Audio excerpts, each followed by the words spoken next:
सुशांत सिंह आत्महत्या का जो मामला है वो दिन ब दिन बढ़ता जा रहा है। नई नई चीजें, नई नई बातें सामने आ रही है। अभी अभी खबर आई है कि ईडी की शिकायत पर एनडीपीएस एक्ट के तहत एनसीबी ने मामला दर्ज कर लिया है। और इस वक्त मैं बैठी हूँ देश के बहुत नामी एडवोकेट हैं रिजवान मर्चेंट, जिन्होंने बहुत सारे नार्कोटिक्स केसेस को देखा है, बहुत सारे ट्रायल्स किए हैं। तो मैं समझना चाहूँगी सर कि ये जो एक्ट है, इसके तहत जो केस रजिस्टर हुआ है, क्या समझते हैं आप इन एक्ट्स को लेकर के, क्योंकि 20, 22, 27 और 29 का जो एक्ट है वो लगाया गया है। देखिए, जनरली इंफॉर्मेशन रिसीव होने के ऊपर, क्योंकि एनडीपीएस एक्ट के जितने भी जो गुनाह होते हैं वो कॉग्निजेबल ऑफेंसेस है, चाहे वो इंफॉर्मेशन ऑफिसर को डायरेक्टली मिले या किसी डिपार्टमेंट के थ्रू इन्वेस्टिगेशन के दौरान मिले, एनसीबी को या एंटी नार्कोटिक सेल, जो भी हमारे जो स्टेट गवर्नमेंट और सेंट्रल गवर्नमेंट के जो डिपार्टमेंट्स हैं जो कि इन्वेस्टिगेशन करते हैं, उन्हें कोई ऑप्शन नहीं रहता, कोई चॉइस नहीं रहती, they have to register an offence. तो कानूनी तौर के ऊपर अगर उन्होंने इन्वेस्टिगेशन के लिए अगर सीआर रजिस्टर किया है या केस रजिस्टर किया है, तो उसमें किसी किस्म की गलत बात नहीं है, सही किया उन्होंने। अब जैसे समझा जाता है कि ईडी के बोलने के ऊपर, एनफोर्समेंट डायरेक्टरेट के बोलने के ऊपर अगर ये रेफरेंस एनसीबी में गया है और अगर एनसीबी ने केस रजिस्टर किया है, तो जाहिर है उसके इन्वेस्टिगेशन तो होगा ही। अब सेक्शन 27 और 29 लगाने का चार्ज जो है, ये देखना होगा कि किस मटेरियल की बुनियाद के ऊपर ईडी ने रेफरेंस दिया था एनसीबी को और किस बुनियाद के ऊपर एनसीबी ने केस 27 और 29 के तहत जो है वो रजिस्टर किया है। अभी 27 का जो चार्ज होता है वो बेसिकली कंज्यूमर का होता है कि आदमी जब कंज्यूम करता है, कंजम्पशन के लिए जो जनरली केस बनते हैं वो स्मॉल क्वांटिटी के केसेस बनते हैं, उसमें ज़्यादा कोई इन्वेस्टिगेशन ऐसे ज़्यादा कुछ होती नहीं है। सिर्फ ये मालूमात करना होता है कि भाई आपको कहाँ से माल मिला, आपने कितना कंज्यूम किया। अगर आप रेगुलर कंज्यूमर हो या वन टाइम कंज्यूमर हो, जनरली कुछ साल पहले हमारे बॉम्बे के अंदर कई रेव पार्टीज हुई थी, आपको याद होगा कि वहाँ पे जितने भी बच्चे जो थे जो रेव पार्टीज में अटेंड कर रहे थे और जो कंज्यूम किए थे, उनके ऊपर कंज्यूमर का चार्ज बनाकर इम्यूनिटी उन लोगों को ग्रांट की गई थी। वो जाकर इम्यूनिटी के लिए क्लेम करने के लिए they have to undergo a process of de addiction. वो डी एडिक्शन करवा के डी एडिक्शन की सर्टिफिकेट आप अगर प्रोड्यूस कर डालो कोर्ट के अंदर, तो आपको प्रोसिक्यूशन से इम्यूनिटी मिल जाती है। अब ये देखना होगा कि रिया के खिलाफ चार्ज क्या है, किस बुनियाद के ऊपर चार्ज मिला है। अब जैसे आपकी इंटरनेट की मीडियम और आपका सोशल मीडिया प्लेटफॉर्म इतना वाइड है कि उससे ये समझ में आता है कि शायद उसके कोई चैट के अंदर या कुछ मटेरियल एनसीबी को ईडी को मिला है जिसकी बुनियाद के ऊपर। चैट पिछले 3 साल से चैट है और एमडी नाम का ड्रग, बहुत सारे ऐसे ड्रग्स जो हैं जिसके बारे में उन लोगों ने बातचीत की है, खत्म हो गया है। तो ये जो चैट है, इसके बिला पर आपको क्या लगता है सर? देखिए, अब ये देखना होगा कि वो चैट के अंदर मटेरियल कितना है, क्या है। वो तो एनसीबी को चैट की कॉपी जाहिर है इन्फॉर्मेशन के तौर के ऊपर ईडी ने शेयर करी होगी। वो इन्वेस्टिगेशन अब क्या होने वाला है, एनसीबी अपनी इन्वेस्टिगेशन एकदम बंद दायरे में करती है, ज़्यादा डिस्क्लोज करती नहीं है जब तक चार्जशीट फाइल नहीं हो। वो 27 का अगर कंजम्पशन का केस बनाया है तो वो देखना होगा कि किस मटेरियल का कंजम्पशन है, कितना क्वांटिटी का कंजम्पशन है, whether she is a regular consumer or whether she has just consumed it once, whether she is passive, whether she is active consumer। ये फॉर एग्जाम्पल अगर मैं स्मोक कर रहा हूँ, आप मेरे बाजू में बैठे हो, तो मैं बन जाऊंगा एक्टिव कंज्यूमर, आप बन जाओगे passive smoker. Whether she is a passive smoker, one time passive smoker, ये क्या है, वो कंडीशंस देखने होंगे, एनसीबी को पूरा इन्वेस्टिगेशन करना होगा। सरप्राइजिंग पार्ट ये है कि 29 इन्होंने क्यों लगाया है। 29 NDPS basically deals with conspiracy. Conspiracy का चार्ज जो जनरली होता है वो कंजम्पशन के अंदर कॉन्स्पिरेसी का चार्ज नहीं लगता। कॉन्स्पिरेसी का चार्ज जो है वो लगेगा किसी एक शख्स को जो कि डिस्ट्रीब्यूटर है, जो कि डीलर है, जो कि स्टॉकिस्ट है, जो कि परचेसर है। पर ये बहुत बड़ा सवाल उठता है जी, क्योंकि वो मंगवा रही हैं किसी से। जया शाह का नाम आ रहा है उसमें गौरव आर्या का नाम आ रहा है, and she is talking about ये खत्म हो गया, अच्छा आई विल अरेंज इट। सो यहाँ पर वो she says that she will arrange it. Oh, so these are possibility, the grounds on the basis of which NCB may have framed charges, may have applied charges of Section 29 of NDPS Act। और जब वो किए हैं तो ये गौरव भाटिया है या जो भी वो लेडी है, क्या ना, जया शाह, तो पॉसिबली उनकी इन्वॉल्वमेंट अगर रिफ्लेक्ट होती है तो फिर कॉन्स्पिरेसी का चार्ज लग सकता है। इन्वेस्टिगेशन तो जाहिर है, जब अभी it's too premature, it's at very nascent stage. वो जैसे जैसे धीरे धीरे इन्वेस्टिगेशन बढ़ेगी तो इनफैक्ट डिस्क्लोजर कहीं ना कहीं से तो आ जाएगा कि क्या चार्ज इनके ऊपर लगा है और उस चार्ज को प्रूव करने के लिए एनसीबी के पास क्या मटेरियल है। जाहिर है जब केस रजिस्टर हुआ है तो रिया को बुलाया जाएगा। जिस तरह ईडी में उसका स्टेटमेंट रिकॉर्ड किया है, 67 एनडीपीएस के तहत रिया का स्टेटमेंट भी रिकॉर्ड किया जाएगा। उस स्टेटमेंट की बुनियाद के ऊपर एनसीबी डिसीजन लेगी कि इस मामले को आगे कितना बढ़ाना है।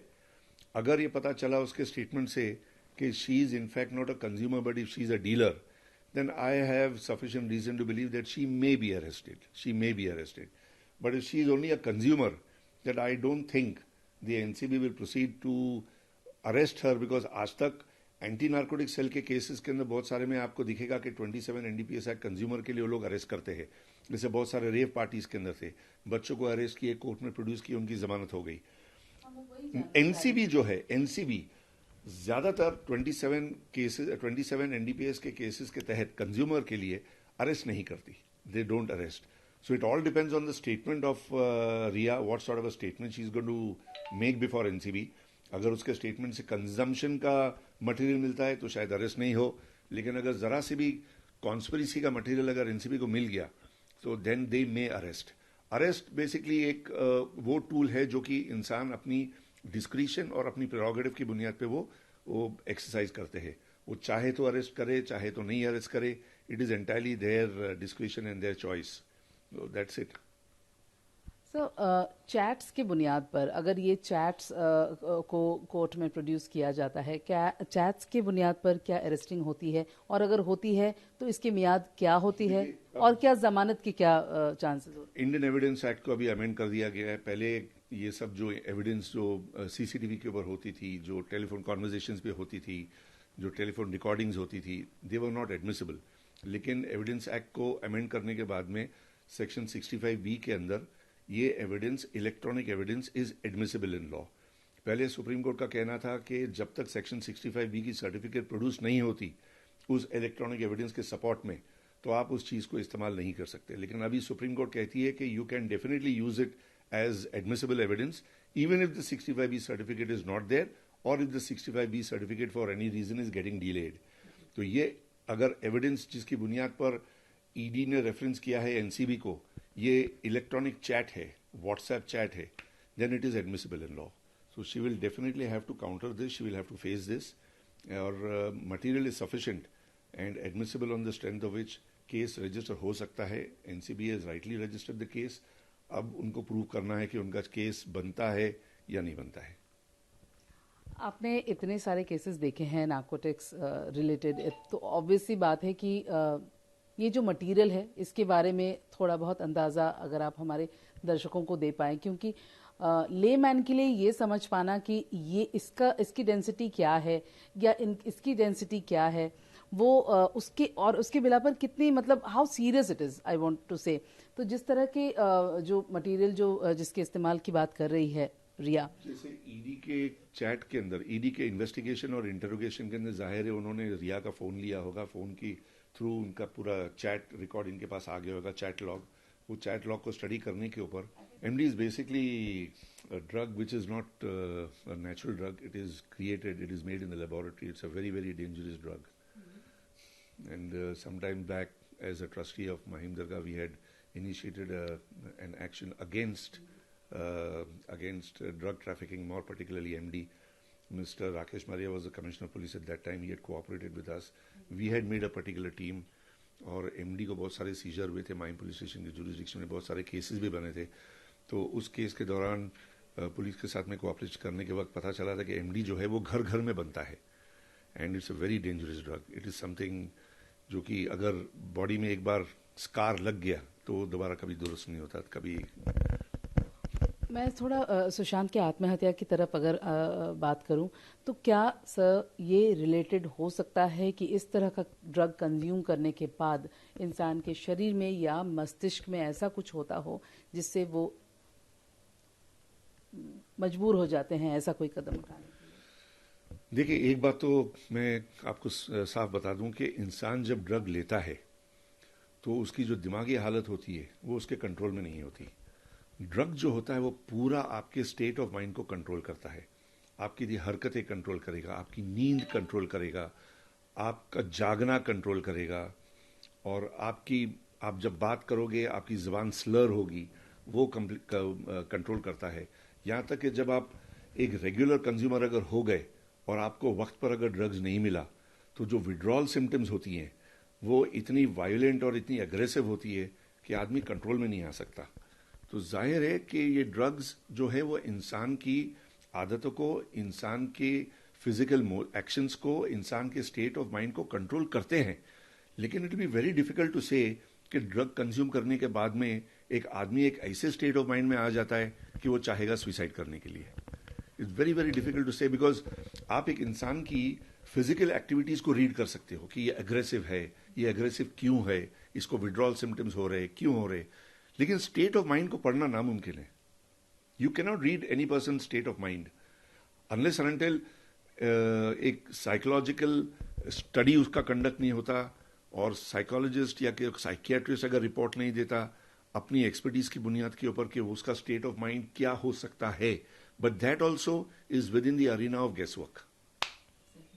सर, एक और बात पूछना चाहूँगी कि जब मॉर्ग में, जब कूपर हॉस्पिटल में ये खबर आई कि रिया चक्रवर्ती बॉडी को देखने के लिए अंदर चली गई थी, क्या ये नियम बनता है? क्या वो जा सकती हैं? क्या ऐसा कुछ परमिशन मिलता है? देखिए, अंडर 174 सीआरपीसी जब एक एडीआर रजिस्टर होता है तो पुलिस का फर्ज ये होता है कि वो जाकर वहां पर एक इंक्वेस्ट पंचनामा बना के बॉडी को पोजीशन में ले। अपने बॉडी को पोजीशन में लेने का मतलब ये है कि उसको तुम्हारे को कोरोनर के पास भिजवाना पड़ता है उसको पोस्टमार्टम के लिए।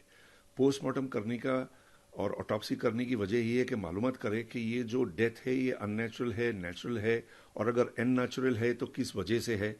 इंक्वेस्ट पंचनामे के अंदर जो बॉडी के ऊपर जितने जो जख्म है उनका पूरा नोंद वो इंक्वेस्ट पंचनामे होता है। इंक्वेस्ट पंचनामा कोरोनर के पास भेजा जाता है। पोस्टमार्टम के टाइम के ऊपर उसके ऊपर अगर फिजिकल कोई अगर मार है या कट्स है, लैसरेटेड वुंड है, इंसाइज वुंड है, जिस किस्म का जख्म है वो पूरा उसका ऑटोप्सी रिपोर्ट में, पीएम रिपोर्ट के अंदर उसकी रेफरेंस की जाती है। तो ये पर्पस के लिए बॉडी जो है वो कोरोनर के पोजीशन में एक बार गई तो जब तक कोरोनर पोस्टमार्टम कंप्लीट करके बॉडी को रिलीज नहीं करता उस बॉडी को ना तो कोई छू सकता है ना तो कोई हाथ लगा सकता है। क्योंकि क्या होता है, आदमी जब मर जाता है पोस्टमार्टम के टेबल पे पड़ा रहता है तो प्रोसीजर ये है कि उसके पूरे कपड़े निकाल के उसको तंग हालत में उसको स्ट्रेचर पे डाल देते हैं। बॉडी मर जाती है, इंसान मर जाता है, रिगर मोर्टिस सेटल हो जाता है, खून का दायरा जो है वो बंद हो जाता है, सर्कुलेशन ऑफ ब्लड स्टॉप्स। तो जहां पर रुक गया वहां पर अगर आप जोर से भी अगर दबाओगे ना तो उस चमड़ी के नीचे लिविडिटी आ जाती है, उसको बोलते हैं पेक्टोरियल लिविडिटी। तो खून जम जाएगा जहां का जहां रुका है। तो इसीलिए अगर मैंने बॉडी को हाथ लगाया, जोर से दबाया, वहां पे अगर खून जम गया तो कोरोनर अपने पोस्टमार्टम के टाइम पर उस मार्क को हो सकता है इंजरी के तौर के ऊपर रेफरेंस करे। तो ऑटोप्सी रिपोर्ट के अंदर एक किस्म का कंफ्यूजन का एलिमेंट आ जाता है। तो उसको अवॉइड करने के लिए you are not suppose to touch the body, you are not allowed to enter the room unless and until coroner आपको परमिशन देकर, आपको अंदर पोस्टमार्टम के दौरान आपको परमिशन दे तो आप अंदर जा सकते हैं, तो आप अंदर जाके देख सकते हैं जो भी है। अब ये जो हुआ है इस केस के अंदर, Rhea was not suppose to be allowed to enter that particular room जहां पे सुशांत की बॉडी पड़ी थी। उसका चेहरा उठा के देखना, वो कोई राजपूत था जिसने उसके साथ में जाके देखा, she kept the hand on the chest और बोली आई एम वेरी सॉरी। वो सब सॉरी वॉरी का तो चलो ठीक है, इंसान कोई भी वजह से बोल सकता है सॉरी, लेकिन वो हाथ लगाना ये परमिसिबल नहीं था। अब जिस किसी ने परमिट किया, चाहे वो कूपर हॉस्पिटल के मॉर्ग के स्टाफ हो या वहां पर डेप्यूटेड जो कांस्टेबल हो या 3 स्टार ऑफिसर हो, इस चीज के अंदर इंक्वायरी जरूरी है, because this amounts to interference in investigation. आखिर में यही पूछूंगी कि कितनी मुश्किल में है रिया, इतने सारे एविडेंसेस, इतनी सारी जो मुश्किल में। तो मैं आपको एक बात बताऊं, अगर डिपार्टमेंट ने केस रजिस्टर की है तो she has to submit her self to investigation. Investigation तो होगा ही, इन्वेस्टिगेशन रुक नहीं सकता। अगर सीबीआई ने इन्वेस्टिगेशन की है, एफआईआर रजिस्टर किया है, इन्वेस्टिगेशन होगा, she will have to go and participate in the investigation. Arrest करना नहीं अरेस्ट करना वो सीबीआई के डिस्क्रिशन की बात है, वो सीबीआई डिस्क्रिशन अपनी एक्सरसाइज करेगी। अरेस्ट करने में नहीं अरेस्ट करने में वो उनकी मर्जी है। अगर अरेस्ट किए तो बेल का पूरा प्रोविजन, फिर बाद में जो प्रोसीजर वो चलेगा। नहीं, कोई कोई इन्वेस्टिगेशन केसेस के अंदर सीबीआई नहीं अरेस्ट करती, क्योंकि वो जानते हैं कि हर एक केस में कस्टोडियल इंटरोगेशन की जरूरत नहीं पड़ती, तो अरेस्ट नहीं करते, इन्वेस्टिगेशन खत्म करते हैं। फाइनल रिपोर्ट जब कोर्ट के अंदर फाइल करेंगे तो कोर्ट को बोलेंगे कि भाई इस आदमी को हमने अरेस्ट नहीं किए, तो कोर्ट या तो समन इशू करेगा या तो वारंट इशू करेगा। अगर वारंट इशू करेगा तो बेल का प्रोसीजर होगा, समन इशू करेगा तो बेल का प्रोसीजर हो भी सकता है, नहीं भी हो सकता है। वो there are possibilities she may be arrested, there are possibilities she may not be arrested. It all depends on need for custodial interrogation. अगर मुझे यूं लगता है कि इस शख्स को मैं बिगर कस्टडी के इन्वेस्टिगेट करूं या इंटरोगेट करूं, ये मेरे साथ कोऑपरेट नहीं कर रहा या मुझसे कुछ फैक्ट्स कंसील कर रहा है, तो इसको कस्टोडियल इंटरोगेशन लिया जाए। कस्टडी का जो एटमोस्फियर होता है, जो एनवायरमेंट होता है, वो एक किस्म का एनवायरमेंट क्रिएट किया जाता है ताकि इंसान को इन्वेस्टिगेशन में कोऑपरेट करे, not for any other reason.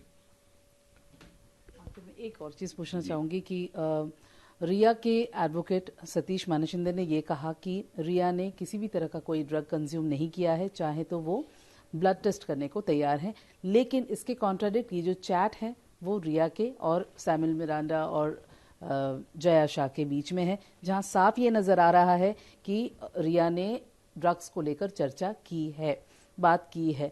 तो ऐसे में ब्लड टेस्ट, जैसे 3 साल पहले की बात हो रही है, तो क्या ब्लड टेस्ट में ये समझ में आता है सर कि वो उन्होंने उस वक्त लिया था? सतीश मानेशिंदे जो है वो एक जाने माने वकील है, सुलझे हुए वकील है। अगर उन्होंने कोई अगर स्टेटमेंट किया है तो अपनी मर्जी से तो नहीं कर सकते। जाहिर है उन्होंने अपने क्लाइंट के इंस्ट्रक्शन के ऊपर स्टेटमेंट किया होगा, और अगर उन्होंने अपने क्लाइंट के इंस्ट्रक्शन के ऊपर अगर स्टेटमेंट उठा के किया है, जिम्मेदारी से स्टेटमेंट किया है, तो जाहिर है उस स्टेटमेंट को उन्होंने तोला होगा कि करना चाहिए नहीं करना चाहिए, करने में क्या फायदा नुकसान होगा, नहीं करने में क्या फायदा नुकसान होगा। अब वो उनकी स्ट्रैटेजी है। अगर उन्होंने कहा है, क्लाइंट के इंस्ट्रक्शन पे कहा है, तो कुछ सोच के उन्होंने कहा होगा। तो Rhea also must have made that particular, given that instruction to Satish, obviously after thinking something. तो ब्लड टेस्ट तो जाहिर है 27 का चार्ज जब लगा तो ब्लड टेस्ट तो होना ही है, लेकिन अगर 3 साल पहले अगर किसी ने कुछ कंज्यूम किया है तो आज आपको उसके ट्रेसेस नहीं मिलने वाले। वही मैं समझना चाह रही थी। Thank you so much for giving us such a clarity. तो मुझे लगता है कि ऑडियंस के लिए बहुत आसान हो जाएगा समझना, स्पेशली उनसे जिन्होंने इतने सारे नार्कोटिक्स केसेस, बॉलीवुड से जुड़े हुए बड़े बड़े केसेस भी उन्होंने देखे हैं, ट्रायल्स किया है। बहुत बहुत शुक्रिया आपका सर।